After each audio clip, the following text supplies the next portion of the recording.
The modern concept of well-balanced health may be visualized as an equilateral triangle, a mental side and a social side, each side of equal importance and each interrelated.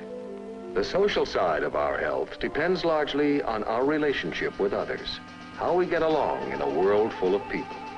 Oh yes, we all need people, we must have people, let's make that point right now.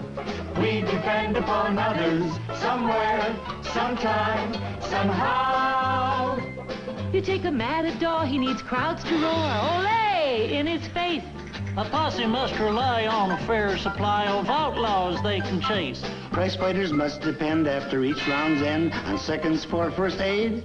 And what an Indian needs with all his rugs and beads is a lively tourist trade. Oh yes, we all need people, we must have people, that's one need we share. We depend upon others, sometime, somehow, somewhere. A boss who likes to laugh has to have a staff dying at his jokes. What golfers need, you bet, are caddies who forget a dozen strokes. All your recording stars need fans round their cars fainting at their feet. And what would Boy Scouts do without ladies who they must help across the street? Oh yes, we all need people, we must have people to make our lives sublime. We depend upon others, somewhere, somehow, sometime. Yes, people need people. And it's been that way since the dawn of time. Man by nature is a social creature. He's always had a desire to be accepted and liked, not to feel different. So he became aware very early of one of the first principles of good social health. Learn how to live with others, but don't give up your own individuality. In nature, too, there are those who have learned to live together. Birds of a feather flock together. Ants and bees have highly organized societies and communities. There are herds of buffalo, flocks of sheep, schools of fish, and gaggles of geese. They all seem to have a natural instinct for company. Yet there are times, of course, when many animals have the need to be alone. The honeybee collects nectar and pollen and does it as an individual. Each beaver gathers his own building materials. And the caterpillar is alone as it develops into a butterfly. People at times also have the need to be alone. It could be for listening to good music, or to build models, or just to contemplate. This may lead us to periods of great inspiration. And who knows, we may even create a masterpiece. This kind of being alone is usually only temporary. And it isn't long before we feel the need to be with people again.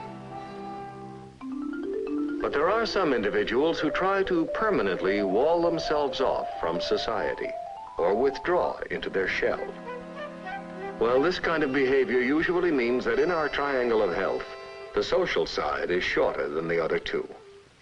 It's easy to see how this can put the whole health triangle out of balance. Achieving good social health doesn't just happen. We might say it begins the day we are born. That's when we get our first introduction to an established society. It's only natural that we want to get off to a good start, so we join the group.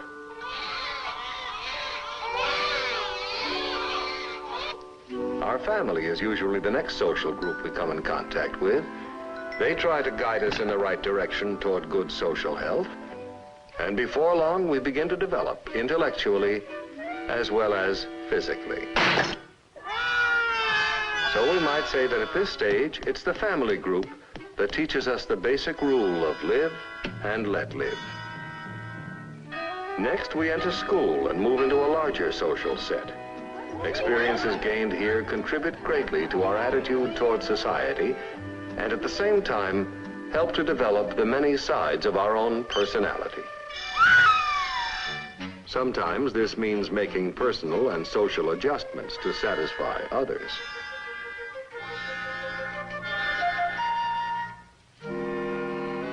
As time goes by, we start our apprenticeship toward becoming an adult.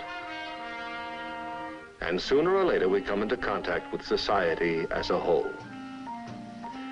We find it's usually divided into groups. Each group has its own special customs and requirements that set it apart from others. Now, here's a group who believe that unusual clothes are the best way to gain social recognition. Perhaps they wear tight pants or baggy pants. The hemline is either up or down. The hair closely cropped or overgrown, swept up or hanging down. Footwear varies from the open-toed to knee-high boots.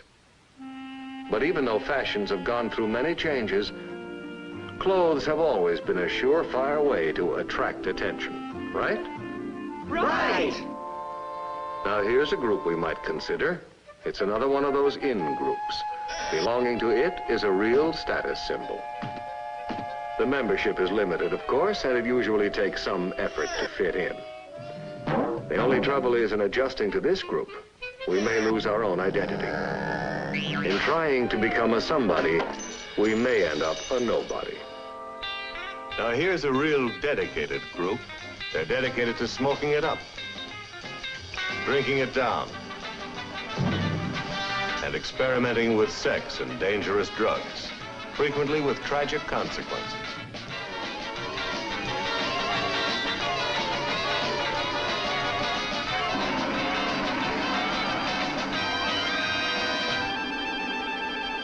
Sometimes this group breaks the law.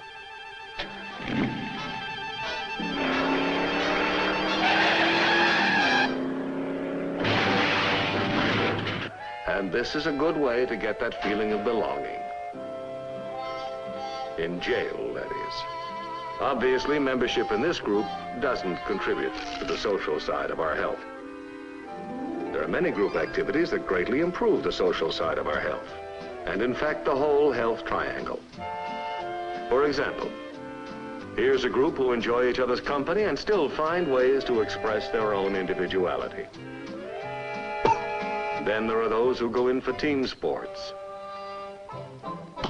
Working together is essential, but the success of the team usually depends upon individual effort.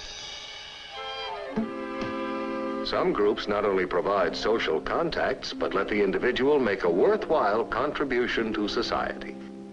La, la, la, la, la, la. Well, most of the time. So the choice is up to us. And whether we choose a group or just a few close friends, we know that sooner or later, we are going to have to adjust to people. Oh, yes, we all need people. We must have people. You got that point by now. We depend upon others somewhere, sometime, somehow. Yes, people need people. How we get along with others may greatly improve the social side of our health, and in fact, the whole health triangle. The health of man is like an equilateral triangle, completely dependent on length and strength of each side.